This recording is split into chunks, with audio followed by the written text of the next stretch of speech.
yang menghapuskan yang pertama, yaitu yang pertama itu menunjuk kepada hukum Musa atau hukum Taurat, supaya menegakkan yang kedua. Kalau yang kedua sudah datang, yaitu dirinya yang pertama, itu hukum pertama itu menjadi usang. Karena itu dalam Alkitab itu dibagi dua. Sebenarnya pembagian itu hanya untuk membantu yang membaca. Di perjanjian lama, yaitu perjanjian Allah yang lama itu sudah usang diganti dengan perjanjian baru, yaitu kedatangan Yesus dengan hukum kasih karunia. Jadi dengan matinya di atas kayu salib, dia membuka jalan kepada manusia untuk masuk surga, sesuatu yang sebenarnya manusia tidak bisa capai dengan perbuatan baiknya. Lalu itu bicara waspada kepada penyesat.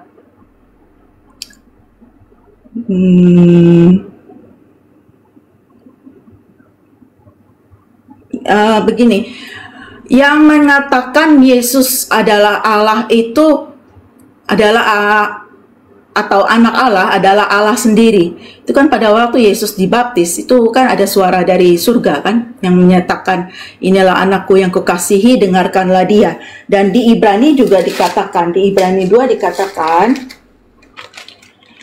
nah, Ibrani 1 ayat 6 ya. Dan ketika ia membawa pula anaknya yang sulung ke dunia, ia berkata, semua malaikat Allah harus menyembah dia. Dan tentang malaikat-malaikat ia berkata, yang membuat malaikat-malaikatnya menjadi badai dan pelayan-pelayannya menjadi nyala api. Tetapi kepada anak ia berkata, tahtamu ya Allah. Ini Allah Bapa loh yang mengatakan kepada anak. Tetapi kepada anak ia berkata, tahtamu ya Allah tetap untuk selama-lamanya dan seterusnya, dan tongkat kerajaanmu adalah tongkat kebenaran. Jadi malaikat saja yang tingkatnya di atas manusia itu diperintahkan untuk menyembah Yesus, apalagi manusia. Jadi tidak heran ketika di Alkitab, di kitab Injil juga ada setan yang mengenali Yesus lalu sujud menyembahnya. Itu nggak usah heran gitu loh. Memang semua harus menyembah Yesus, yang kelihatan dan tidak kelihatan.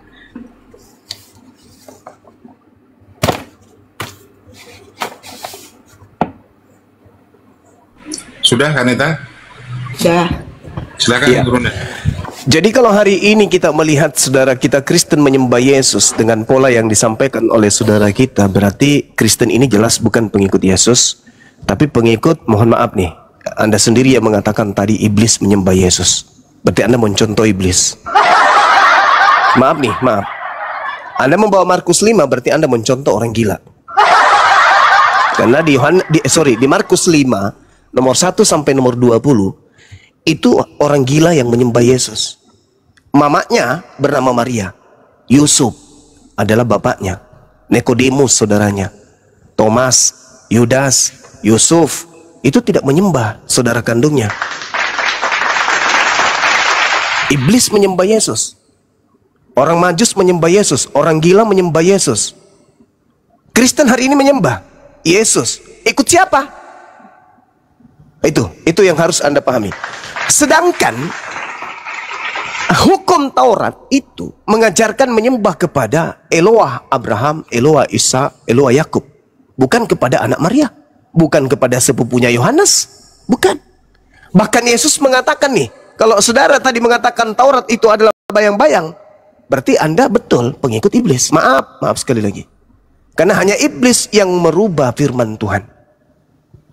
Yesus sebagai utusan Tuhan tertulis di dalam kitab saudara sendiri ketika Yesus mengatakan dalam Lukas 16, lebih mudah langit dan bumi lenyap daripada satu titik dari hukum Taurat itu batal.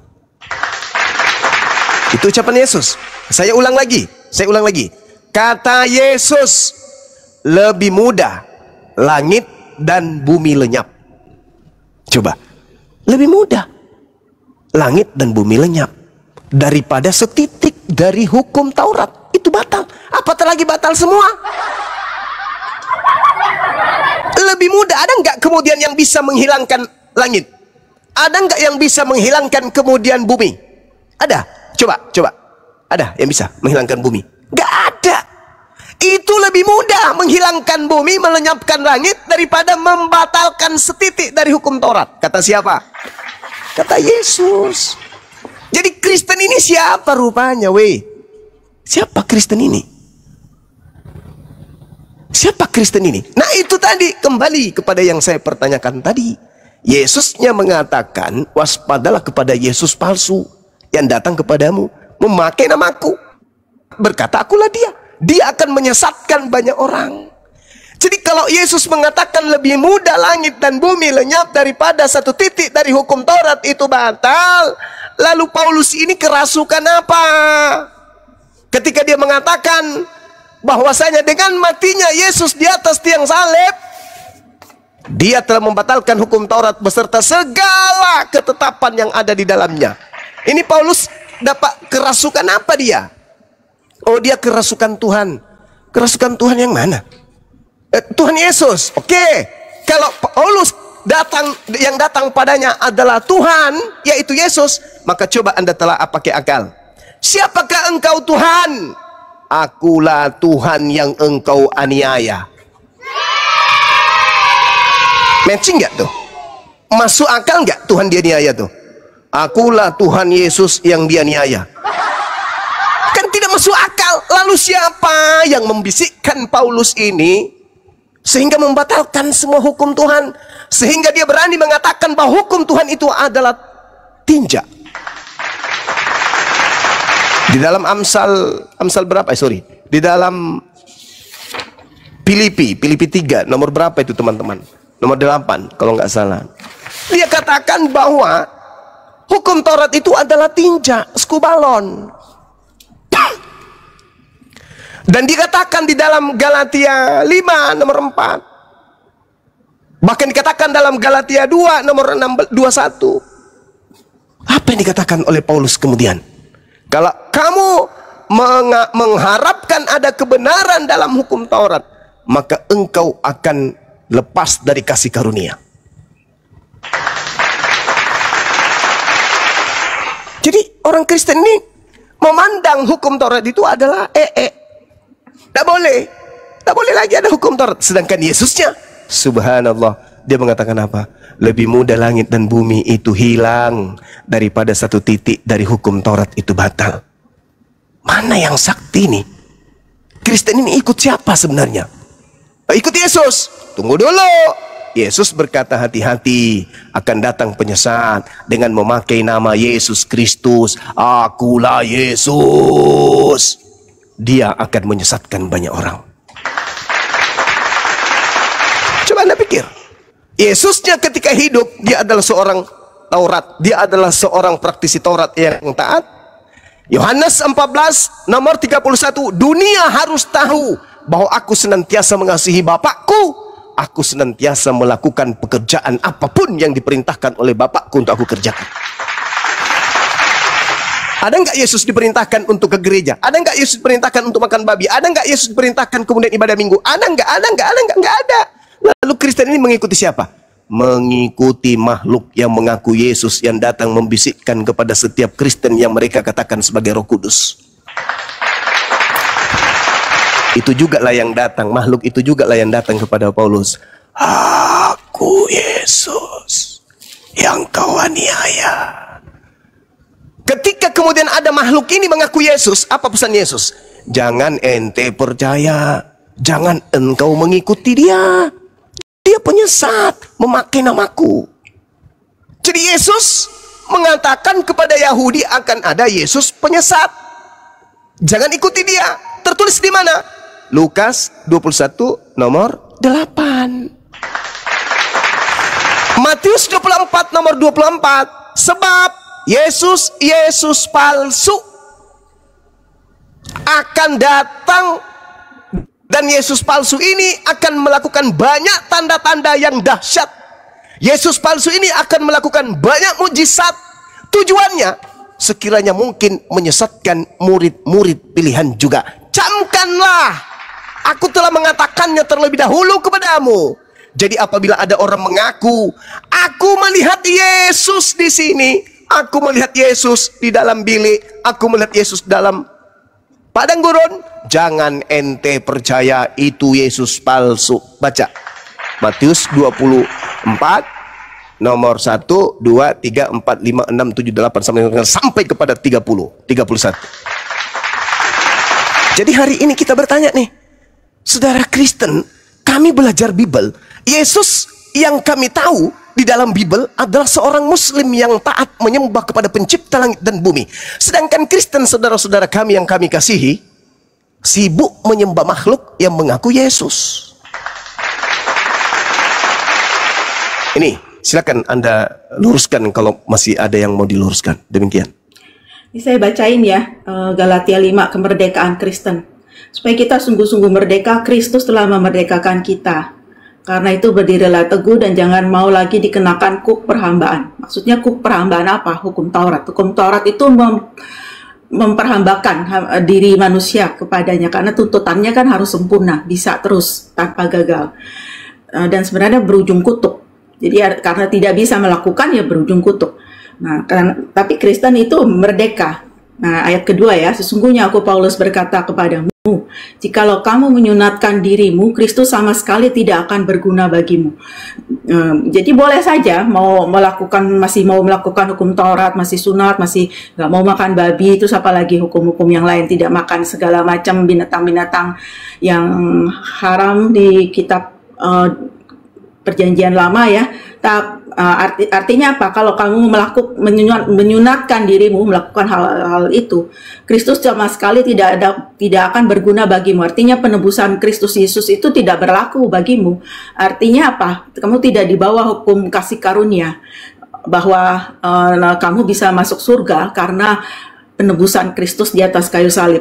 Ayat ketiga, sekali lagi aku katakan kepada setiap orang yang menyunatkan dirinya bahwa ia wajib melakukan seluruh hukum Taurat. Jadi orang Kristen atau orang siapapun yang menyunatkan dirinya wajib melakukan seluruh hukum Taurat. Itu adalah tuntutan dari Allah, karena Allah itu suci. Ya, dia tidak mau yang najis-najis masuk ke dalam surga. Ayat 4, kamu lepas dari Kristus jikalau kamu mengharapkan kebenaran oleh hukum Taurat. Kamu hidup di luar kasih karunia. Orang Kristen itu semuanya kalau sudah percaya hidup di dalam kasih karunia. Apa? Sesuatu yang tidak bisa kita lakukan tapi Allah berikan gratis. Jadi keselamatan itu Allah berikan gratis. Kristus yang melakukan penebusan dosa, kita terimanya dengan iman, bukan atas hasil usaha manusia atau orang itu sendiri, tapi pemberian Allah.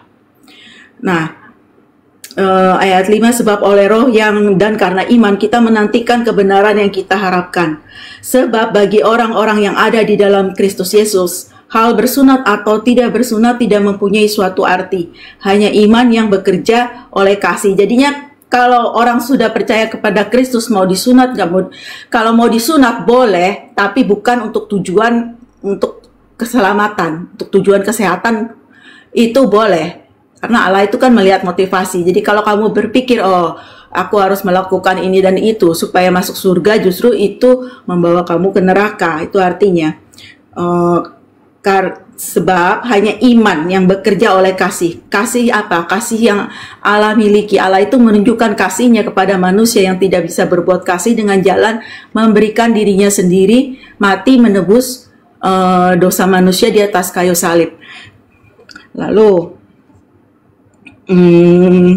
tanda-tanda mengenai Yesus palsu ya. Tanda-tanda mengenai, memang banyak ajaran sesat, tapi nah, itu Alkitab menyatakan kalau salah satu cirinya itu di 1 Yohanes 4 ayat 2. Demikianlah kita mengenal roh Allah. Setiap roh yang mengaku bahwa Kristus Yesus telah datang sebagai manusia berasal dari Allah. Dan setiap roh yang tidak mengaku Yesus tidak berasal dari Allah. Jadi kepercayaan bahwa Yesus itu sungguh-sungguh manusia itu mutlak. Dan ayat 15 di 1 Yohanes 4 ayat 15, barang siapa mengaku bahwa Yesus adalah anak Allah, Allah tetap berada di dalam dia dan dia di dalam Allah. Jadi mengaku juga Yesus adalah Allah atau anak Allah juga sama pentingnya dengan kepercayaan bahwa Yesus datang sebagai manusia. Nah, tidak ada orang lain di muka bumi ini yang melakukan hal itu kecuali orang Kristen. Jadi kalau misalnya nggak mengaku yang lain-lain atau mengaku ngajarin yang lain-lain, ya itu boleh dikatakan sebagai tadi ya, memberikan tanda-tanda Yesus palsu.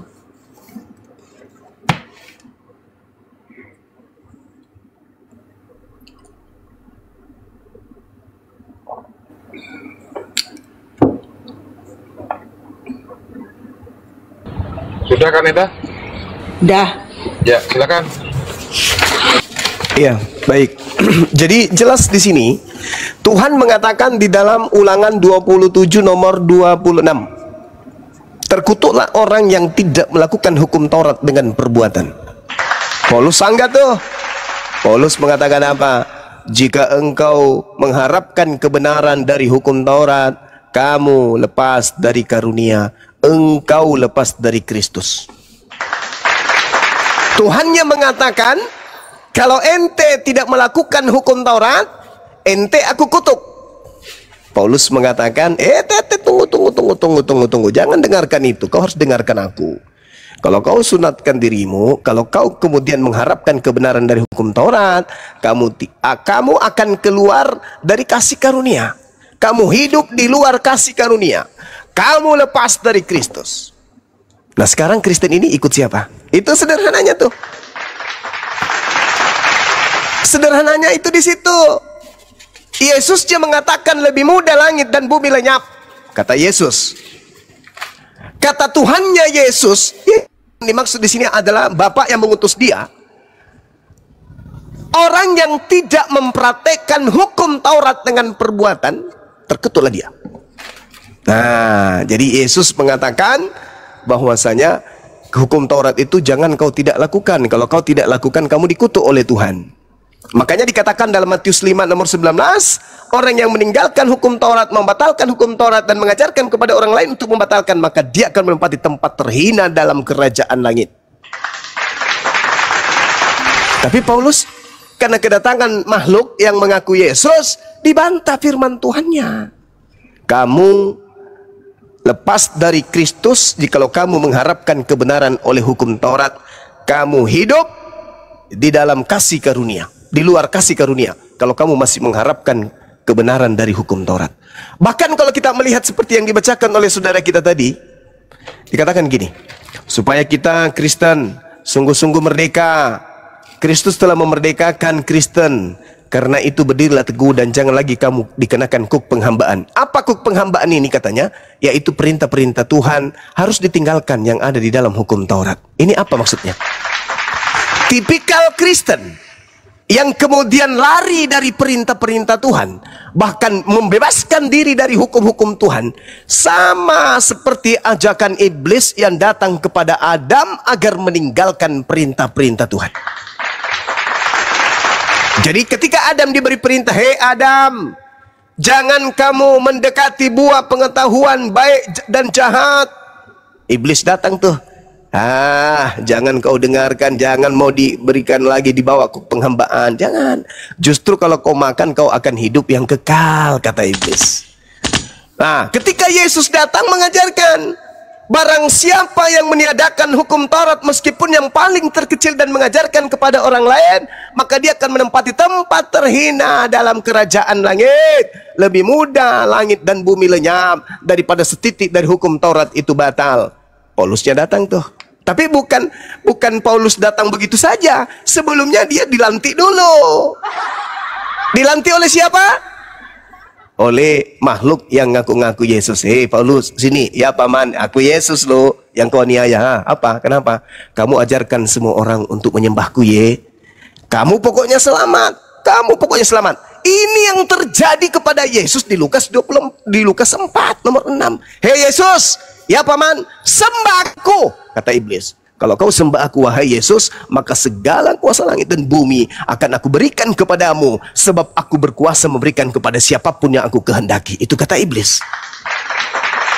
Jadi kalau kita melihat narasi-narasi yang dibangun oleh saudara kita Nita, itu seperti sedang mewakili makhluk yang datang kepada Adam. Wahai Adam, jangan kau dengarkan, harus kau makan supaya kau hidup kekal. Sama seperti yang datang kepada Kristen.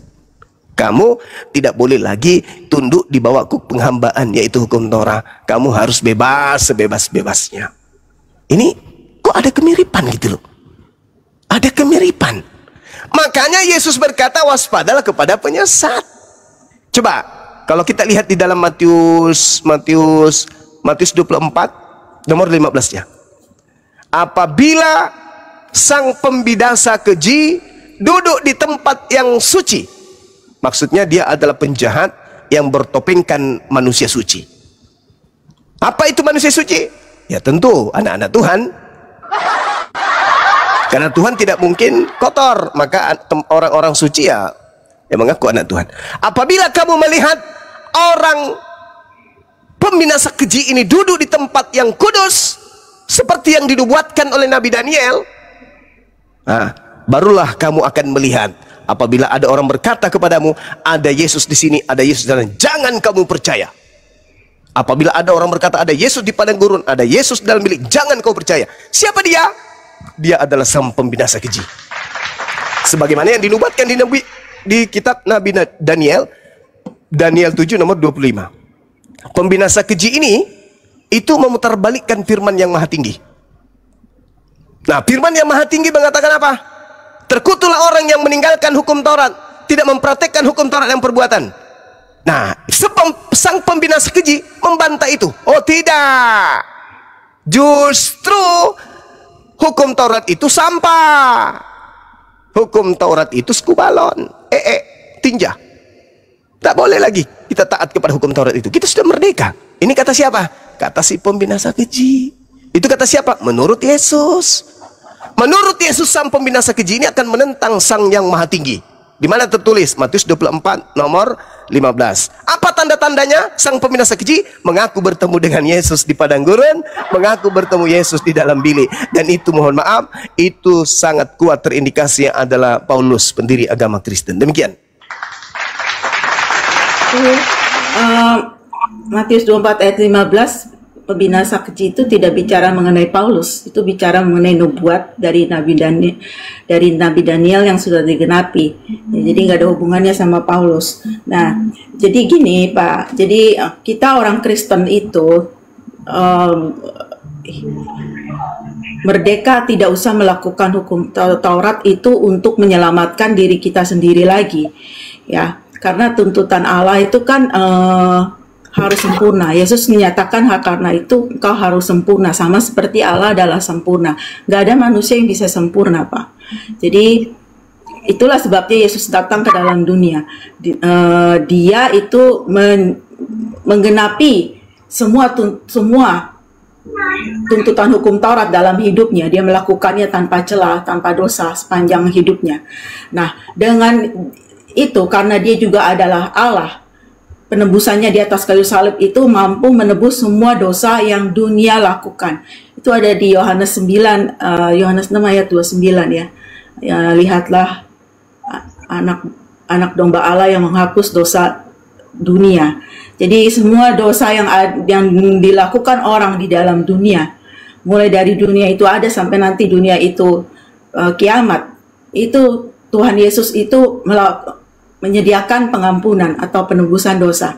Jadi yang manusia lakukan adalah begitu dia sadar dia tidak mampu melakukan tuntutan hukum Taurat, dia itu harusnya datang kepada Kristus, percaya, minta pengampunan, bilang ya Yesus, kau sudah menggantikan aku, menebus dosaku, sesuatu yang tidak bisa aku lakukan, tolong ampuni aku, seperti itu. Nah, kita orang Kristen itu melakukan hal itu semua. Pasti sudah yang namanya orang Kristen yang benar-benar pasti dalam satu titik dalam hidupnya, satu saat dalam hidupnya pasti sudah pernah melakukan hal itu. Nah, pada saat itulah Allah itu memberikan kebenaran Kristus kepada kita. Jadi bahasa teologisnya itu kita diberikan kebenaran Kristus dikenakan kepada kita, bukan kebenaran kita sendiri sebagai manusia berdosa yang tidak bisa melakukan hukum Taurat. Jadi Allah itu melihat kebenaran anaknya, bukan kita lagi, bukan saya lagi, tapi memandang kepada anaknya, gitu loh. Baru Allah itu bisa menerima kita masuk ke dalam kerajaan surga. Lalu Paulus itu dia benar-benar rasul, dan dia itu dipilih oleh Yesus sendiri, itu ada di Kisah Rasul 9. Kalau misalnya dia itu berbohong, kan bisa misalnya dia berbohong, itu rasul-rasul tidak akan menerima dia, Pak. Karena orang Kristen zaman itu, terutama rasul, tahu Paulus itu sangat membenci orang Kristen. Jadi ketika Ananias itu disuruh mencelikan mata Paulus, Ananias pun takut, tapi kan itu perintah dari Tuhan. Nah, Ananias tetap datang kepada Paulus, dicelikan matanya. Lalu Paulus itu diterima baik oleh rasul-rasul yang lain, Rasul Petrus, Yakobus dan sebagainya. Itu menandakan bahwa memang dia udah benar-benar sungguh bertobat. Jadi nggak masalah. Semua manusia dari sejak lahir itu semua pasti memusuhi Tuhan. Nah, ketika dia bertobat, baru dia bisa tidak menjadi musuh Tuhan lagi. Nah, itu dia akan diberikan hati yang baru yang tidak memusuhi Tuhan. Jadi nggak masalah Paulus itu begitu, selama dia masih ada selama ada pertobatan yang sejati dalam hidupnya, dan itu terbukti dia ceritakan di dalam Kisah Rasul 9. Sudah. Baik, gini, saya ingin mengerucutkan diskusi kita ini biar lebih memberi edukasi ya. Tadi saya membawa narasi di Matius 24 nomor 15. Jadi apabila kamu melihat pembinasa keji berdiri di tempat kudus, menurut firman yang disampaikan oleh Nabi Daniel, ya harus kembali kepada kitab Daniel dong. Pembinasa keji menurut Nabi Daniel itu adalah dia mengucapkan perkataan yang menentang yang maha tinggi. Hukum Taurat itu adalah hukum yang disampaikan Tuhan kepada Bani Israel agar Bani Israel itu bisa selamat. Begitu juga kata Quran dalam surah Al-A'raf ayat 145. Hukum Taurat itu diberikan oleh Tuhan kepada Bani Israel agar Bani Israel itu bisa hidup. Nah, sedangkan Paulus berkata dalam Filipi 3 nomor 8, hukum Taurat itu adalah kotoran, tinja, sampah. Pertanyaan saya mungkin bisa dijawab. Dari mana Paulus mendapatkan ilmu bahwa hukum Tuhan itu adalah kotoran, sampah, skubalon? Siapa yang mengajari Paulus bahwa hukum Tuhan yang datang kepada Bani Israel itu adalah sampah? Silakan.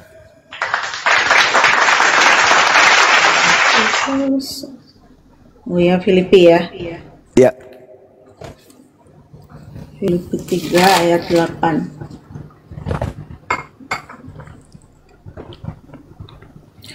Bukannya ya, itu maksudnya dianggap rugi. Skubalon ini itu ya, bahasa Yunani. Skubalon artinya sampah, tinja atau kotoran. Nah, siapa yang mengajarkan Paulus? Makhluk apa yang telah merasukinya? Ingat, di dalam nubuatan Yesus terhadap orang yang bertaubat lalu menjadi pembinasa keji, di dalam Matius 12 nomor 43 sampai 45. Apa kata Pak Yesus di situ? Ada orang bertaubat, iblisnya keluar. Iblis yang keluar ini ke padang gurun memanggil 7 iblis lainnya untuk masuk kembali kepada orang yang bertaubat ini. Dan setelah orang ini bertaubat, masuk kembali iblis menjadi 8 iblis di dalam tubuhnya. Dan ada oknum yang mengatakan ada iblis di dalam dirinya untuk menggojo dia. Nah, itu nubuat dan sudah digenapi. Dan kalau kita lihat pengakuan Yesus, giliran saya ngomong, saya baru satu patah kata, kamu udah ngomong panjang lagi. Ya sudah, aku bertanya, ya. Berarti tolong dijawab. Berarti Ibu boleh menjawab panjang lebar, silakan. Tolong, dari mana Paulus mendapatkan bisikan kalau hukum Tuhan yang menyelamatkan Bani Israel itu ternyata adalah kotoran sampah? Silakan. Ini justru Paulus di Filipi itu dia memberitahu bahwa dulu dia adalah pelaksana hukum Taurat yang amat ketat. Menurut pikiran dia tuh, wah, saya tuh udah bagus banget dalam melakukan tuntutan hukum Taurat, ya, karena dia itu kan dari orang Ibrani asli kan. Di ayat di Filipi 3 ayat 5 dikatakan tentang pendirian terhadap hukum Taurat, aku orang Farisi. Tentang kegiatan, aku penganiaya jemaat. Jemaat ini maksudnya orang Kristen. Dan panjang, Paulus tapi itu harus bilang, Ibu maaf, harus mengarah kepada pertanyaan. Silakan. Ya. Dan silakan. Nah, ini tentang kebenaran dalam mentaati hukum Taurat, aku tidak bercacat. Menurut Paulus dia tidak bercacat. Nah, itu Paulus buta ya dulu ya. Nah, tapi sekarang setelah pertobatannya dia itu melepaskan hal itu semua. Karena apa? Dia tahu bahwa oleh karena dialah aku telah melepaskan semuanya itu dan menganggapnya sampah supaya aku memperoleh Kristus dan berada dalam dia bukan dengan kebenaranku sendiri karena mentaati hukum Taurat, melainkan dengan kebenaran karena kepercayaan kepada Kristus. Ya, jadi setelah Paulus tahu dan sadar siapa Yesus Kristus itu, bahwa dia mati itu sebenarnya itu melakukan hal yang Paulus dulu pikir dia bisa lakukan, setia melakukan hukum Taurat ini itu segala macam, berusaha tanpa cacat celah. Begitu dia sadar kenapa Kristus itu datang dan mati, nah dia lepaskan itu semua. Dia tahu itu nggak ada gunanya. Pertanyaan itu saya, yang harus Bu, dia pegang adalah host iman kepada Kristus. Silakan, Kanita, gantian Kanita. Bukan. Pertanyaan saya tolong dikasih ruang, saudara. Iya. Belum mengarah jawaban. Belum mengarah Siapa yang membisikkan Paulus mengatakan hukum Tuhan yang menghidupkan justru sebagai kotoran? Siapa yang mengajarkan Paulus demikian? Itu pertanyaan saya. Otomatis ada dalam pikiran kita sendiri, Pak. Kita buang sesuatu hal yang tidak ada guna. Kalau misalnya udah kita tahu ada hal yang lebih bagus, yang sempurna, itu kan kita kan mau ambil yang sempurna itu kan. Yang hukum yang lama ya kita buang karena nggak ada guna, nggak bisa menyelamatkan. Itu maksudnya Paulus. Hukum Tuhannya ini menghidupkan. Tuhan mengatakan dalam Ulangan 4, Ulangan 6, ajarlah anakmu, cucumu, keturunanmu pada saat dia berjalan, berdiri, tidur, baring, duduk. Ajarlah mereka, bahkan tuliskanlah di pintu-pintu kalian. Itu agar kalian hidup. Yesus mengatakan itu juga. Siapa yang mengajarkan menghilangkan hukum Torah, maka dia akan menempati tempat terhina alias neraka. Matius 5 nomor 19. Paulus justru mengatakan bahwasanya tiket untuk mendapatkan hidup kekal itu adalah sampah, tai, tinja, skubalon.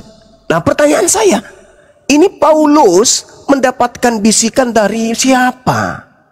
Tuhan memberikan bisikan kepada Musa berupa Torah hasilnya. Yesus menerima kemudian bisikan dari Bapa berupa Injil jadinya. Paulus mendapatkan bisikan dari mana? Terdapat 13 kitab jadinya. Pertanyaan saya itu, kalau Tuhan meneguhkan hukum-hukumnya dalam hukum Torah, Yesus sebagai duta Tuhan, utusan Tuhan meneguhkan hukum Torah, Paulus ini siapa? Mengatakan hukum Tuhan yang menyelamatkan dan menghidupkan ini sebagai tinja.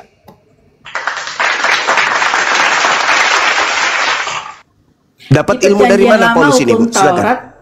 Ya, di perjanjian lama itu hukum Taurat diberikan tapi tidak pernah bisa menyelamatkan manusia. Tujuannya kenapa Tuhan memberikan hukum Taurat di dalam perjanjian lama itu menunjukkan dosa itu apa. Lalu menunjukkan standar kekudusan Allah, ya. Lalu menunjuk kepada Kristus yang akan datang.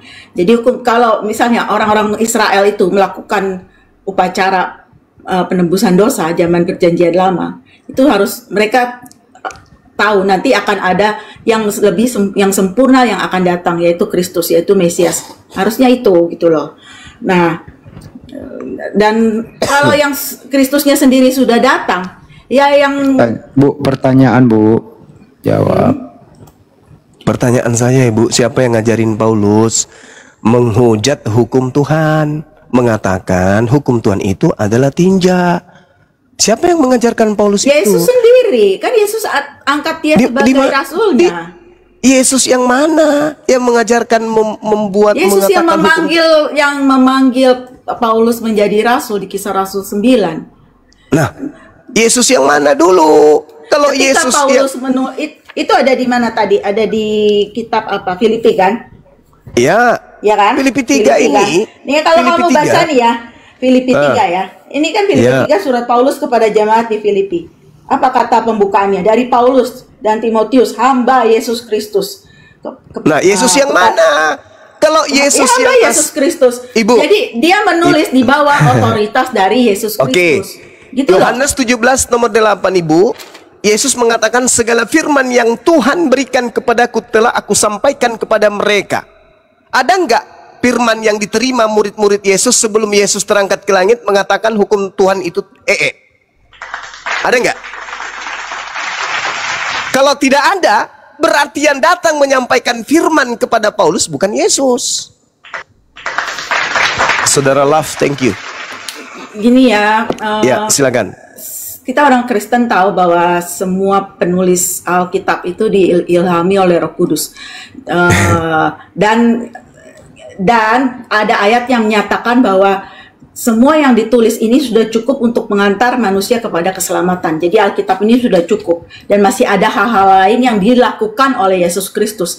Tapi kalau itu dibuat atau ditulis, itu buku satu dunia itu juga nggak bakalan bisa cukup untuk memuatnya. Iya, pertanyaan saya, jadi Ibu. kalau Bapak menuntut, harus Paulus ada begini, harus ada Ya, begitu. Yesus kan Ya, nggak sebagai bisa, penyampai Pak. firman. Tapi kalau dipelajari keseluruhan Alkitab itu akan menuntun, akan membuat kita paham bahwa Apa yang mau tak ada dipelajari di Bible keselamatan, itu? tidak ada keselamatan Selain menghina dari para hukum nabi, Taurat. menghina Tuhan, apa yang mau dipelajari di Bible? Itu kan menghina Tuhan itu, Bu. Dengan mengatakan hukum-hukum Tuhan yang datang kepada Nabi Musa yang menjadi sumber keselamatan Bani Israel adalah tinja, sampah, kotoran. Itu penghinaan.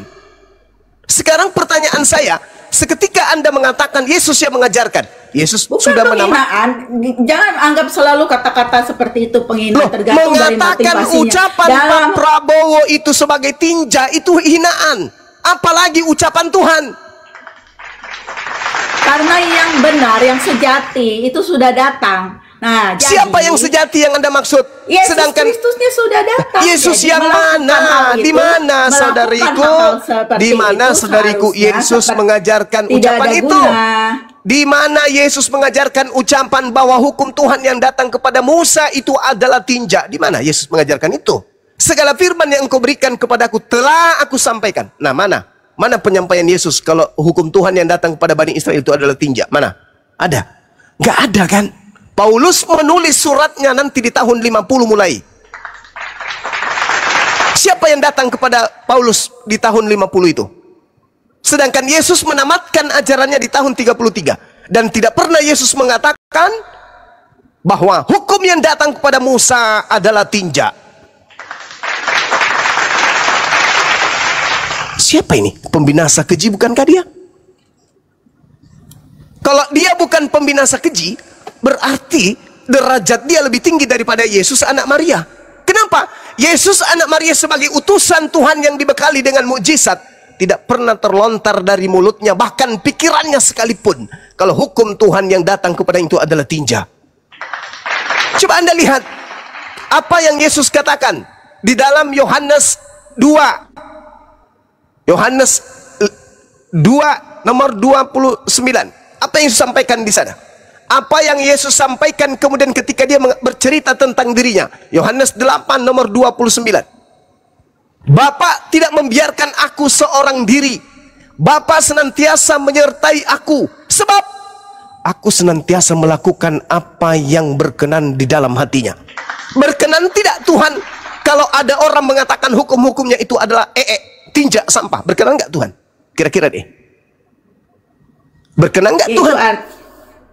Ayo. Artinya itu sesuatu yang tidak layak dan tidak boleh dipertahankan lagi gitu loh. Ngapain berarti Paulus lebih layak Anda tuhankan kalau begitu. Sedangkan yang layak adalah Yesus Kristusnya.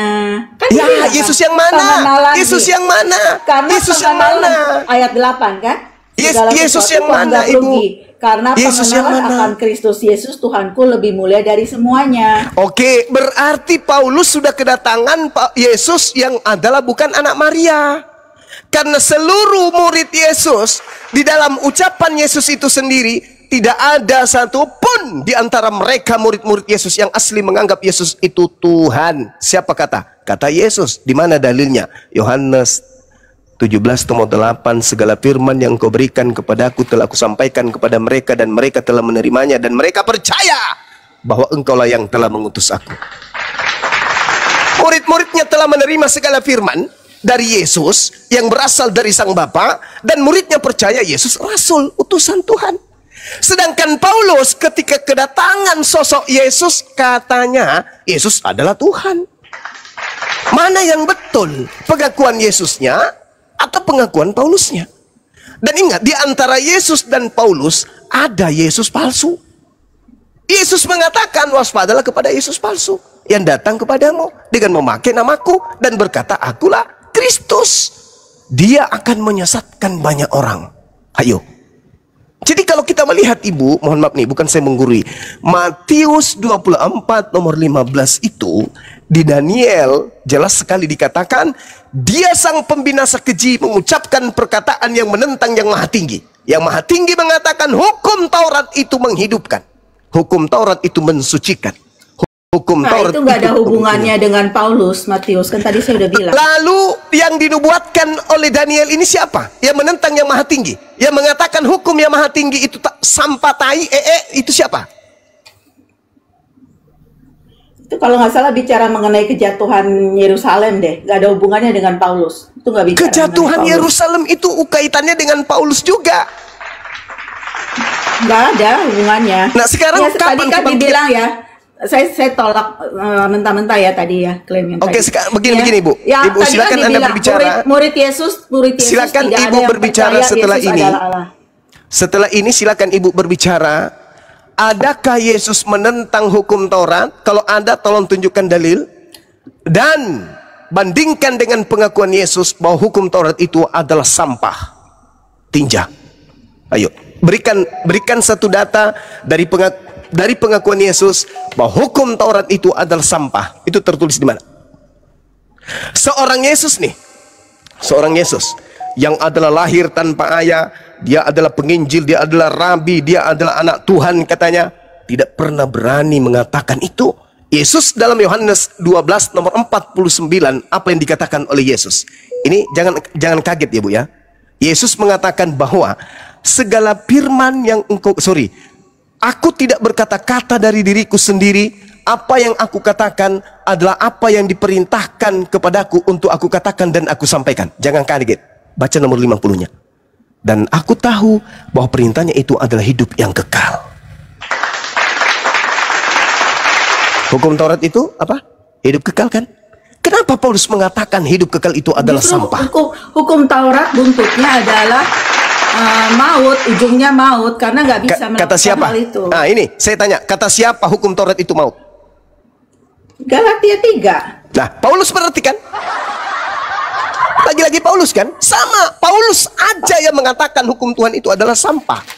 Paulus juga yang mengatakan hukum Taurat itu dosa. Ini ya, karena semua orang yang hidup dari pekerjaan hukum Taurat berada di bawah kutuk. Jadi kalau kata siapa? Di bawah pekerjaan hukum Taurat berada kata di bawah siapa? kutuk. Sebab kata siapa? ada tertulis terkutuklah orang yang tidak setia melakukan kata segala sesuatu Ibu, yang kata tertulis siapa, dalam hukum Taurat. Ya itu Ulangan ditulis 30. oleh Paulus di Galatia. Paulus lagi kan? Paulus lagi. Sedangkan Tuhan sendiri mengatakan, ya, Ibu, Galatia 1 dari Paulus seorang rasul, bukan karena manusia, juga bukan karena seorang manusia, melainkan berarti bukan Yesus Kristus. Berarti bukan Yesus Kristus. Berarti bukan Yesus yang asli. Yesus yang asli manusia atau bukan? Yesus yang asli manusia atau bukan? Yesus Kristus. Tadi kan saya udah bilang, Yesus kalau orang Kristen harus percaya Yesus sebagai manusia dan juga dia adalah Allah. Dua-duanya. Berarti Ibu bukan pengikut Yesus. Yesus mengatakan hidup kekal itu adalah mereka mengenal aku sebagai utusan. Ada nggak Yesus mengatakan aku Tuhan? Untuk hidup kekal. Ada nggak Bu?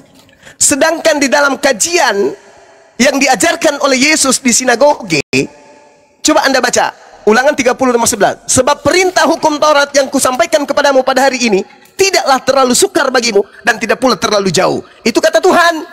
Itu kata Musa alaihissalam. Dan itu juga diajarkan kemudian oleh Yesus alaihissalam kepada Bani Israel. Di mana Yesus pernah mengatakan kalau hukum Taurat itu, sabar Bu. Di mana Yesus pernah mengatakan kalau hukum Taurat itu adalah sampah. Sedangkan Yesus mengatakan hukum Taurat itu adalah hidup yang kekal. Yohanes 12 nomor 50. Mana yang Anda Yesus ikuti? Kalau misalnya ditanya sekarang, dia akan menjawab ya memang hukum Taurat adalah sampah. Tapi di mana? Astagfirullahaladzim, ya Allah ya Karim. Gini loh. Ya kamu nggak bisa memaksakan pikiran kamu. Saudara jangan memfitnah Yesus. Saudara jangan memfitnah Yesus. Nggak bisa. Saudara jangan memfitnah. Yesus sendiri mengatakan Yohanes 12:49, aku tidak berkata-kata dari diriku sendiri. Kenapa Anda ngarang bebas? Kenapa Anda ngarang bebas? Yesus tidak bisa berkata-kata dari diriku sendiri, itu seringkali. Nah, terus kenapa Anda bebas berkata apa saja? Itu sebenarnya apa? Menunjukkan betapa eratnya dan betapa samanya dia dengan Allah Bapa yang ya mengutusnya. Ampun ya Allah ya Karim.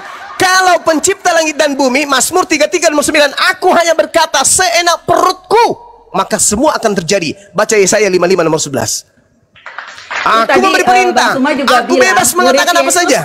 Murid Yesus katanya tidak ada yang mengakui Yesus adalah Allah. Itu salah besar ya. Itu Yesus sendiri mengatakan surat apa? Yohanes ditulis, Yohanes 1 ditulis oleh Yohanes. Yohanes kan muridnya Yesus. Ya Allah ya Karim, ya Allah ya Karim. Saudariku, Yesus datang menyampaikan firman di tengah-tengah Bani Israel. Yesus berkata, aku tidak berkata-kata dari diriku sendiri. Oke, kita kunci itu. Berarti Yesus ini adalah orang yang berkata berdasarkan firman Tuhan. Paulus dalam suratnya kepada jemaat Filipi, dia katakan bahwasanya hukum Tuhan itu adalah sampah. Saya boleh dong bertanya kepada saudari ini. Ini Yesus mengatakan tidak berkata-kata dari dirinya sendiri. Bahkan dia katakan hukum Tuhan itu adalah hidup kekal. Kenapa tiba-tiba Paulus mengatakan itu adalah sampah? Anda mengatakan itu ajaran Yesus. Yesus yang mana? Yesus yang asli tidak berkata-kata dari dirinya sendiri. Yesus yang asli sudah menamatkan pengajarannya kepada muridnya Bani Israel. Yesus yang asli mengatakan hukum Taurat itu adalah hidup yang kekal. Jadi Yesus yang mana ini yang datang mengatakan, hei Paulus, ya paman, hukum Taurat itu adalah sampah.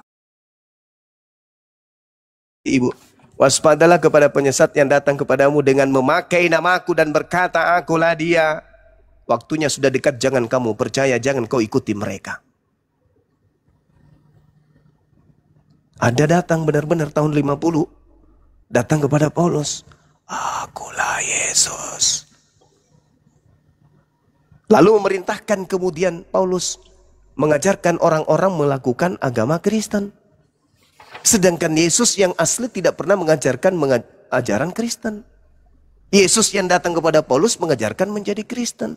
Yesus yang datang kepada Bani Israel mengajarkan menjadi Yudaism. Jadi ada dua Yesus. Yesus Yudaism, Yesus Kristen. Ya kalau gini ya, kalau semua omongan Paulus itu tidak dipercaya, ya nggak usah ngomong lah dengan orang Kristen. Karena orang Kristen itu percaya Paulus adalah rasulnya gitu. Nah, karena Yesus yang asli mengatakan sebab dia akan menyesatkan banyak orang. Jadi kalau Anda mengatakan Kristen, betul. Karena Yesus palsu sekelompok dengan pengikutnya, yaitu Kristen, pengikut Kristus. Saya nggak salahkan Ibu.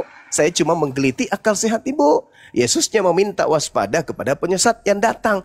Karena kalau penyesat yang datang, dia akan membantah firman Tuhan. Itulah yang terjadi. Tuhan mengatakan bahwasanya terkutuk orang yang tidak menjalankan hukum Taurat. Utusan Tuhan berkata bahwa hukum Taurat itu adalah hidup kekal. Tiba-tiba muncul Paulus.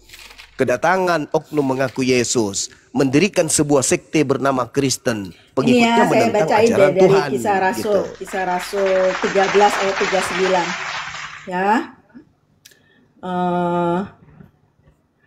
Dari 38. Jadi ketahuilah hai saudara-saudara, oleh karena dialah maka diberitakan kepada kamu pengampunan dosa. Artinya bicara mengenai Yesus ya. Dan ayat 39, dan di dalam dialah setiap orang yang percaya memperoleh pembebasan dari segala dosa yang tidak dapat kamu peroleh dari hukum Musa. Hukum Musa itu adalah hukum Taurat. Jadi kalau tidak bisa melakukan hukum Taurat, ya langsung dosa di mata Tuhan. Sekarang begini, saudari. Hukum Taurat itu untuk siapa? Untuk semua manusia ya. Nah, inilah. Ini di sini. Letak kesalahannya itu di situ. Hukum Taurat itu hukum Tuhan yang diberikan kepada Bani Yakub, bukan kepada semua manusia. Di sini letak kesalahannya. Karena saudara, itu tadi yang saya katakan di awal, Kristen ini terlahir menjadi Kristen. Sampai mereka Ya, karena gini, tidak secara langsung diberikan kepada orang Israel, tetapi bangsa-bangsa lain yang tidak mengenal Allah itu mereka juga memiliki hati nurani sehingga mereka bisa paham, oh kalau melakukan hal misalnya berzina itu dosa, pasti ada hati nurani yang menegur gitu loh. Tapi tidak bisa sempurna, jelas seperti tahu sekarang jangan begini, Bu. berzina.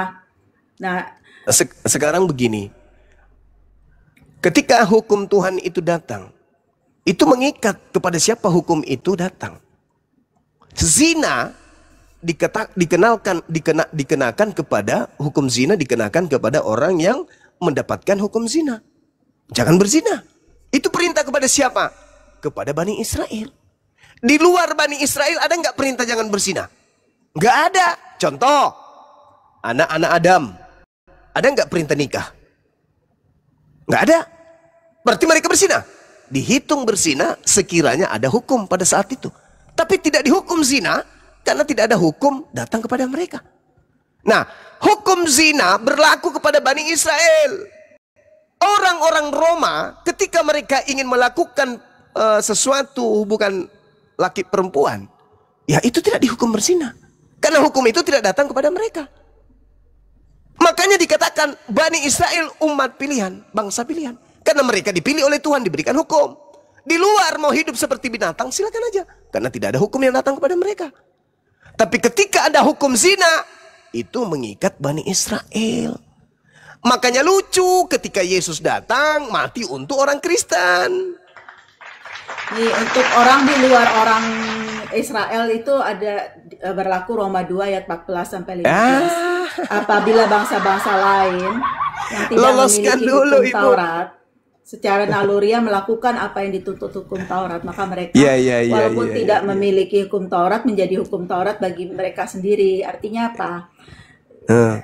Isi hukum Taurat itu ada tertulis dalam hati mereka dan suara hati mereka itu turut bersaksi dan pikiran mereka saling menuduh atau saling membela. Jadi kalau orang di luar Yahudi itu dia melanggar hukum Taurat, nah pasti ada oh kamu dosa nih, kamu salah. Begitu. Oh nggak bisa. Itu sibuk sendiri namanya Itu itu. hukum Tuhan, itu hukum Tuhan. Nggak bisa Bu, Ibu mohon maaf nih. Nggak, kamu sebagai orang di luar Yahudi atau di dalam Yahudi, kamu melakukan hukum Taurat untuk selamat tetap tidak bisa selamat. Itu intinya. Berarti Anda melawan Tuhan dong. Karena Tuhan sendiri yang mengajarkan tentang hukum Taurat itu sebagai perjanjian kekal kepada Bani Israel. Yeremia 31 nomor 31 sampai 33. Anda membantah Tuhan dari tadi. Nah, coba kita kupas sendiri pelan-pelan. Bukan perjanjian lama. Kalau perjanjian lama itu datang yang baru, perjanjian baru. Yang lama sudah tidak berlaku lagi. Astagfirullahaladzim, ya Allah ya Karim. Ya Allah ya Karim. Yesus mengatakan lebih mudah langit dan bumi lenyap daripada setitik dari hukum Taurat itu batal. Hari ini kita mendengarkan orang mengaku pengikut Yesus dan mengatakan hukum Taurat itu tidak berlaku lagi. Pengikut siapakah orang ini? Ya, karena kita Pengikut hidup di bawah ini? kasih karunia. Semua orang Kristen hidup di bawah kasih karunia penebusan Kasih Yesus di atas karunia kayu nenek salib. Mukiper. Saudaraku, di dalam kitab saudara dikatakan di Wahyu 3 nomor 9, orang yang bukan Yahudi pura-pura ngaku Yahudi atau sengaja mengaku Yahudi atau memaksakan menjadi Yahudi, dia adalah jemaat setan. Itu dalil. Maaf nih, bukan saya mengatakan, itu dalil. Orang yang bukan Yahudi tapi hidup seakan-akan Yahudi itu adalah jemaat setan. Nah sekarang siapa yang mengajarkan kalian hidup seakan-akan kalian dibebaskan oleh hukum Taurat? Sedangkan hukum Taurat itu adalah hukum Bani Israel. Hukum Taurat itu hanya untuk Bani Israel. Di dalam kitabnya orang Yahudi, Ulangan 33 nomor 4, hukumku yang datang kepada Musa hanya berlaku kepada hak milik kepunyaan adalah ahli Bani Yakub. Yeremia 33 nomor 33 sampai 33. Perjanjian baruku yaitu hukum Taurat. Aku akan tanamkan, aku akan tancapkan ke dalam batin setiap Bani Israel dan Bani Yehuda. Kita nggak ada di situ, saudariku. Sebab sekiranya ada kebenaran oleh hukum Taurat, artinya kalau hukum Taurat itu kata siapa? Itu kata siapa? Kristus tidak usah datang. Itu tidak usah kata disalib. siapa? Itu kata siapa? Ayo, yang jujur. Itu kata siapa? Mbah Paulus lagi kan? Seingat saya Paulus, ya. Nah itu tadi saya Paulus bilang, lagi. kalau kamu Makanya tadi di tidak awal senang saya Paulus, bertanya, ya saudariku. nggak usah ngomong Saya sama bertanya orang Kristen. kepada saudari saya ini, siapa yang membisikkan Paulus begitu tajam sehingga membantah seluruh firman Tuhan yang datang kepada para nabi, termasuk yang datang kepada Yesus? Siapa itu? Karena Oh, Yesus. Paulus itu kan dia menulis 14 kitab ya dari kitab Perjanjian Baru. Jadi kalau Kenapa? misalnya Bang Suma tolak Paulus ya susah, nggak bisa ngomong. Kalau Sekarang Bang Suma bukan saya terus menolak melakukan Paulus. hukum Taurat untuk Sekarang selamat, ya bukan terserah. saya Kalau menolak sih enggak. Paulus. Saya tidak Kalau saya sih menerima enggak. Udah, Paulus itu bukan karena intinya. saya menolaknya, enggak. Tapi karena saya Gini seorang loh, Pak. Muslim. Gini loh, Muslim itu kenyataan dituntut gini loh. untuk berakal sehat. Maka dengan sendirinya Paulus gugur. Karena saya nggak dituntut masalah. untuk sehat Gini, berakal. Kalau Bang Suma mau terus melakukan hukum-hukum Allah supaya selamat itu terserah. Tapi kalau Lah, saya hukum bersandar Tuhan yang kepada datang kepada Bani saya Israel bersandar hanya untuk kepada Bani salib Israel. Kristus. Sudah itu aja. Astagfirullahaladzim, Udah ya, ya saya Allah ya mau mandi. Karim. Udah malam. Ya Allah ya Karim. Kalau Bang Suma menolak keselamatan dari Kristus ya nggak apa-apa, terserah. Kristus yang mana dulu? Kristus Kristus yang mengatakan mati hidup. disalib dan bangkit. Kristus yang mati Oh, disalib dan kirain bangkit. Kristus anak Maria. Kalau Kristus yang mati disalib itu jelas. Yesusnya mengatakan, waspadalah kepada penyesat yang berkata, akulah dia. Nah, yang disalib ini berkata, akulah dia. Aku tidak mau percaya kepada penyesat. Maaf ye. Yesus berkata, waspadalah kepada penyesat yang datang kepadamu dengan memakai namaku dan berkata, akulah dia. Sejenak sebelum oknum ini disalib, dia berkata, akulah dia. Maaf, aku nggak mau menyembah penyesat. Silakan ya, Saudari Nita kalau mau istirahat. Kajian-kajian ini memang berat karena harus menggunakan akal sehat. Enggak berat. Sebenarnya Nggak kalau berat. firman Tuhan itu harus diterima tanpa Yang mana? banyak Yang mana yang firman Tuhan? membantah. Taurat? Kalau membantah melulu itu namanya mengeraskan hati. Saudariku, yang mana yang firman Tuhan? Tauratkah atau Filipi? Tidak ada yang berat kalau sudah percaya. Enggak, itu yang masih saya ngerti tanya lah, yang karena mana yang punya firman Tuhan? Taurat atau Filipi? semua. Dari mana Anda mengatakan Filipi itu firman Tuhan? Dua-duanya. Coba Filipi juga Anda firman narasikan Tuhan. kepada saya di mana Paulus pernah kemudian menerima wahyu. Silakan. Tadi di Kisah Rasul 9, gimana sih? Di mana? Di mana coba? Dibilang kan, Mana Paulus Yesus menerima sendiri. wahyu? Coba. Yang Kisah para bukan Rasul 9 di mana? Yang datang kepada Paulus, akulah Yesus gitu. Nih ya. Ini bicara mengenai pengalaman gini nih. Nih ya. Pengalaman Paulus bertemu dengan sosok yang mengaku Kristus, betul? Ya, Saulus mengapa engkau sekarang menganiaya Yesus aku? Jawab Saulus, Oke, siapakah oke, engkau oke. Tuhan? Siapakah engkau Tuhan? Akulah Yesus Tuhan yang kau aniaya. aniaya itu. Akulah Tuhan yang kau aniaya, gitu maksudnya. Ya, Berarti Tuhan bisa niaya. menganiaya orang Kristen atau pengikut Yesus sama juga dengan menganiaya Yesusnya. Oh begitu. Tolong Ya. tunjukkan kepada Makanya saya. Paulus tertusuk Tolong kan tunjukkan. hatinya. Astaga, aku sudah menganiaya Tuhan sendiri. Astaga. Oh mati bijak. Tolong saudari, tolong tunjukkan kepada saya di mana Yesus pernah menyampaikan firman kepada Paulus ketika dia mengatakan segala firman yang engkau berikan telah aku sampaikan kepada mereka. Pertanyaan saya, duluan mana Yesus menutup ajarannya dengan Paulus mengarang, Lukas mengarang, menulis Paulus bertemu dengan sosok Yesus? Mana yang duluan? Yesus menutup kurikulum pengajarannya sebagai rabi kepada Bani Israel dengan cerita ada sosok datang mengaku Yesus kepada Paulus. Duluan mana? Ditutup itu dalam arti bahwa tidak ada wahyu yang baru, bahwa wahyunya sudah tutup bahwa Kristus adalah segala Tuhan dan firman Juru yang Selamat. engkau berikan. Nah, Paulus itu dia tidak membawa ajaran baru. Ibu, segala firman yang engkau berikan, kata Yesus, telah aku sampaikan kepada mereka. Pertanyaan saya, apakah masih ada firman setelah itu? Tidak ada ajaran baru, Pak. Paulus itu ajarannya Ya, dengan kalau Yesus tidak sama. ada ajaran baru, pertanyaan saya, segala firman yang engkau berikan kepadaku telah aku sampaikan kepada mereka dan mereka telah menerimanya dan mereka percaya bahwa engkaulah yang telah mengutus aku. Pertanyaan saya kepada ibu nih, apakah masih ada firman setelah itu? Tidak ada. Kalau misalnya masih ada, 13 ya itu kitabnya berarti Paulus ini dari mana? menambah-nambahi. Ibu, 13 kitabnya Paulus ini dari Iya, mana? di ayat Ibu, di ayat 15 ya. saudariku, Tetapi firman Tuhan saudariku yang kepadanya. baik, Ini saudariku yang penegasan baik, dari Yesus, saudariku yang baik, pengesahan dari Yesus. 13 Dengar buku ya. Paulus ini, termasuk Filipi Pergilah, yang tadi yang mengatakan sebab firman Tuhan itu adalah orang ini tinjas kubalon. Pertanyaan adalah saya, alat. itu dari mana firman-firman yang 13 bukunya Paulus ini dari mana, Ibu? Tapi firman Tuhan kepada Ananias, pergilah sebab Ya. Paulus adalah alat Saudara-saudara, bagi Yesus saya- untuk memberitakan nama Yesus kepada bangsa-bangsa saya lain selesai serta ya raja-raja dengan dan saudari orang kita ini. Israel. Yang jelas saya sudah membimbing beliau supaya bisa waras, bisa sehat, tapi dia pura-pura gila, dia pura-pura kemudian tidak mau peduli dengan apa yang kita sampaikan. Padahal ini adalah ajaran yang diasaskan dari ajaran Yesus itu sendiri, di mana Yesus mengatakan segala firman yang kau berikan telah kusampaikan kepada mereka. Berarti tak ada lagi firman, tapi muncul di tahun 50 pengakuan orang mengaku bertemu dengan Yesus, menyampaikan di mana Yesus ini katanya menyampaikan lagi firman ke dia sampai dia menulis 13 buku. Yesusnya sudah menutup ajarannya segala firman yang kau berikan, tapi ada orang yang mengaku-ngaku lagi bertemu dengan Yesus dengan 13 kitabnya. Berarti ya silakan saudara pilih sendiri, pikirkan sendiri, renungkan sendiri, telaah sendiri. Apakah itu Yesus asli atau itu adalah Yesus palsu? Demikian dari saya, Bang Suma. Thank you teman-teman semuanya. Silakan. Jadi semua firman Tuhan itu diinspirasikan oleh Roh Allah. Roh Allah itu Ya, adalah Roh Kudus adalah Anda Allah. orang sendiri. Dan Itu pengakuan Roh- siapa?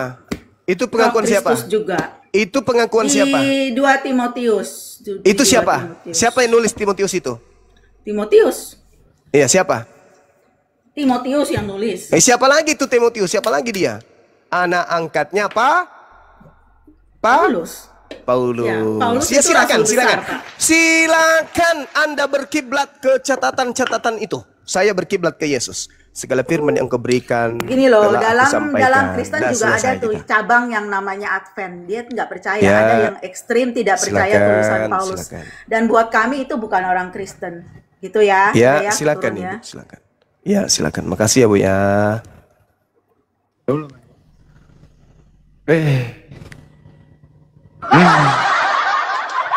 Toba nakasih puang monro rimajeng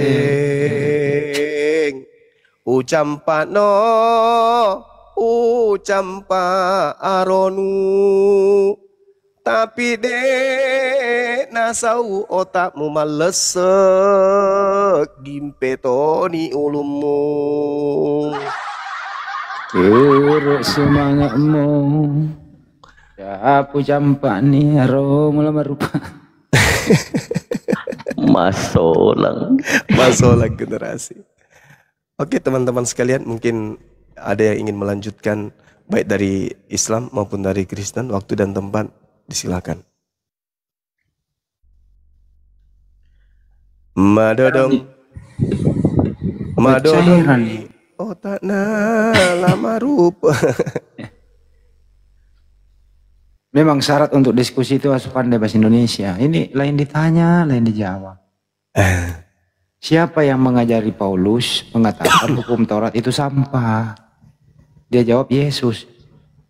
Buset deh, benar-benar Yesus dikorbankan. Yesus yang mana dulu nih? Kalau Yesus yang mati terkutuk dihidupkan menjadi Tuhan ya boleh lah ya. Tapi bukan anak Maria.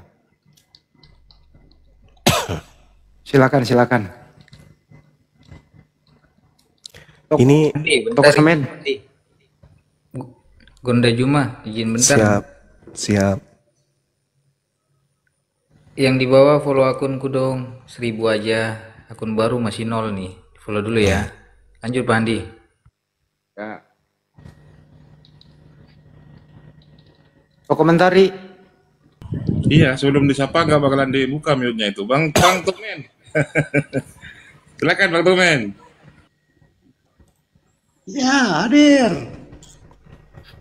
Tadi ada topik itu loh. Menurut Oke, kamu bro, saya mendengarkan dari tadi. ya menurut Saya ini menjawab. nih, menurut kamu surat Paulus itu ditujukan kepada orang Indonesia atau ditujukan kepada jemaat yang khusus?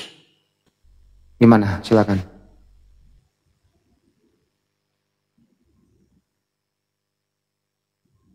Kepada seluruh orang yang percaya Yesus. Orang Yahudi, orang yang bukan Yahudi yang percaya Yesus.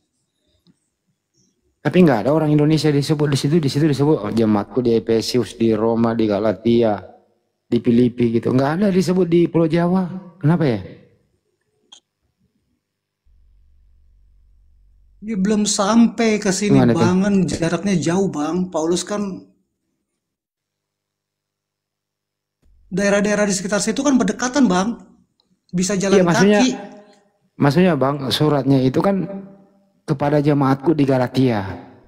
Artinya khusus ke Galatia. Nggak ada di situ kepada jemaatku seluruh alam semesta. Kan nggak ada kayak gitu. Gimana bro? Iya, belum nyampe, Bang, ke sini belum nyampe, jauh, Bang. Oh belum nyampe. Artinya ini Ya, ada saya yang jawab begitu, salah Bang, sasaran untuk nih. orang yang bukan Yahudi, yang percaya Yesus. Oh Iya enggak, ada Bang, yang untuk salah orang sasaran yang bukan sebenarnya. Yahudi yang percaya Yesus. Mbak Juma gimana nih Mbak Juma ini urusannya nih? Bukan untuk dia kok dipakai-pakai gitu loh. Iya, baik. Nah, Bang, silakan. di bawah ada bilang pelawak tuh toko mentari, ganti aja. Mau ganti siapa? Ya, Bang.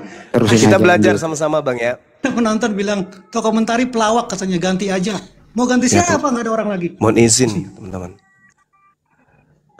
Jadi gini ya saudara. Kalau umat Islam itu kan beriman kepada kitab-kitab yang pernah diwahyukan oleh Allah kepada para nabi. Taurat kepada Nabi Musa, Injil kepada Nabi Isa, Zabur, Mazmur kepada Nabi Daud. Dan kitab ini itu diberikan kepada nabi dan rasul di mana mereka diutus kepada kaumnya masing-masing. Di samping itu, umat Islam itu dicerdaskan di dalam meniti kebenaran sebuah keyakinan. Dalam Al-Quranul Karim, Allah Subhanahu wa Ta'ala berfirman, Bismillahirrahmanirrahim, Fawailul lilladzina yaktubuna al-kitaba bi'aidihim, thumma yakuluna hadha min indillah, liyashtaru bihi thamanan qalila, fawailul lahum mimma katabat aydihim, wailul lahum mimma yaksibun. Jadi Al-Quran mencerdaskan umat Islam dengan menyampaikan berita gaib bahwa celakalah orang-orang yang menulis sebuah buku dengan tangan mereka sendiri kemudian berkata ini dari Allah dengan maksud untuk menjual, menjajakannya dengan harga murah. Maka celakalah mereka karena tulisan tangan mereka. Celakalah mereka karena apa yang mereka perbuat. Nah, di sini Bung, kalau saudara Kristen ini mau jujur belajar dan belajar, bukan hanya menelan doktrin dan dogma. Kita lihat surat Paulus itu ya. Misalnya surat Korintus ini, itu dituliskan kemudian bersama dengan Sontenes. Orang-orang yang ada di Korintus, di Korintia, di tengah selatan Yunani. Kalau hari ini kita melihat itu berada di tengah selatan Yunani. Itu surat yang ditulis oleh Paulus untuk jemaat yang ada di Korintus. Nah, kemudian surat Filipi ini Yesus tidak tuliskan sendiri. Dia bersama dengan anak angkatnya, bersama dengan Timotius. Mereka menuliskan untuk jemaat yang ada di munisipal Filipoi di Yunani juga. Tapi letaknya apakah dia di Yunani selatan atau Yunani utara itu kita nggak tahu. Cuman dikatakan bahwasanya di Filipoi yang ada di Yunani sana. Itu Filipi. Kemudian Kolose itu dituliskan oleh Paulus lagi-lagi bersama dengan anak angkatnya, anak didiknya, untuk orang-orang yang ada di kota kuno di Friga Utara, bagian Laodikia. Nah, ini artinya bahwa bukan untuk orang Indonesia surah itu dituliskan kemudian. Karena di situ dikatakan untuk jemaatku yang ada, untuk anak-anakku, untuk saudara-saudaraku, untuk rekan-rekanku sepelajar dan seterusnya. Sementara Galatia ini itu ditulis untuk jemaat yang ada di Ankara Turki. Bukan untuk kita yang ada di Indonesia. Dan itu terekam baik di dalam surat-suratnya dia di Galatia. Menulis surat untuk orang-orang yang ada di Galatia di Antarika Turki. Nah, sedangkan kalau berbicara data-data atau surah-surah yang lain seperti Filemon, Titus, kemudian apalagi Titus, Filemon, Kolose, kemudian ada Efesus, kemudian ada Tesalonika, kemudian ada kitab Timotius itu sendiri, itu semuanya Paulus tuliskan hanya untuk orang-orang yang memang ditujukan kepada mereka. Contoh, kitab Roma. Coba Anda lihat di dalam Roma 1 nomor 7. Di situ dikatakan apa? Paulus menuliskan suratnya untuk orang-orang yang berkebangsaan Roma yang ada di bangsa Roma itu sendiri. Di situ aja coba kita lihat di Roma 1 nomor 7. Tulisan-tulisan Paulus yang berjudulkan buku Roma itu ditulis untuk orang Roma. Bukan untuk orang Indonesia. Tapi dibawa oleh pedagang atau juga penjajah masuk ke Nusantara kita ini. Diimanilah mereka yang tunduk kepada misionaris yang masuk ke Indonesia. Tanpa mereka dalami bahwa ternyata itu surat-surat yang ditulis oleh Paulus untuk jemaat-jemaat yang ada di sana. Begitu saudaraku. Jadi boleh saya dikatakan, saya Bang Suma salah, keliru. Boleh, silakan. Yang penting ada kemudian data antitesis yang kemudian saudara Kristen bisa tunjukkan kepada Bang Suma khususnya. Yang telah membawa data-data tadi. Nah, berbeda dengan Al-Quran. Kalau Al-Quran itu jelas. Zalikal kitabul la raiba fihi hudal lil muttaqin. Itu merujuk kepada seluruh umat manusia. Didatangkan kepada seorang manusia